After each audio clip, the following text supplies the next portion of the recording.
You're about to enter a world where wonder shines bright, even on the darkest of nights. The Weeping Willows.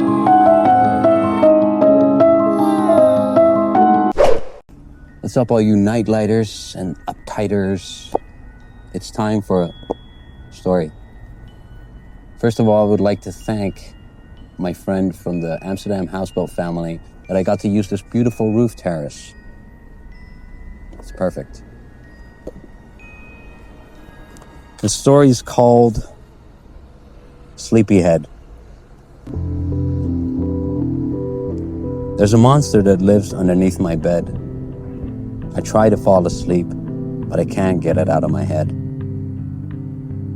It must be some nocturnal beast, as there's no trace of it during the day. Maybe it's from some darker realm, found a portal, because of me, decided to stay. Each time my head lands on my pillow, I can hear its claws scraping the wooden floor. Once, I actually saw its hairy paws and screamed like I'd never screamed before.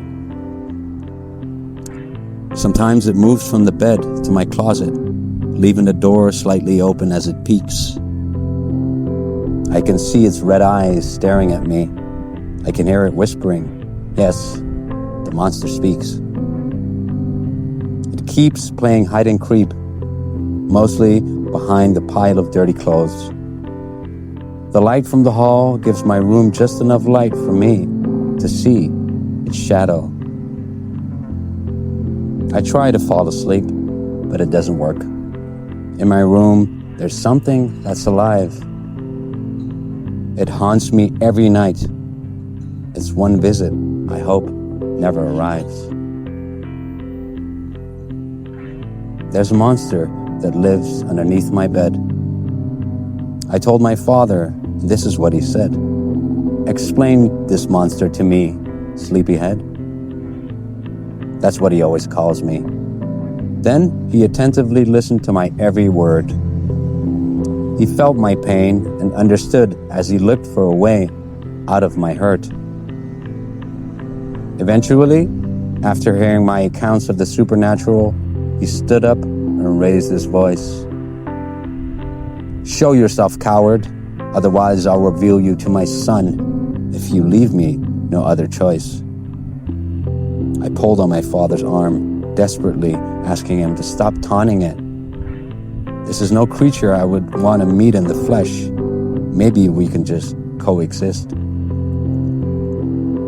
My father sat me down on the bed. Right next to me he sat as he smiled. He said, nothing's gonna hurt you, my child. I've lived long enough to understand this creature is actually quite mild. There's something here, that's for sure, but let me show you what my old eyes can see. I've known heroes, seen monsters, but also met cowards, and that's what this smells like to me. There's indeed a monster that lives underneath your bed, and it watches you from the closet, but have you ever seen its head? It does not show during the day, that it does not dare, it only hides in the dark. The audacity of this being to present its doubtful nature is scary, and with that, leaving its mark.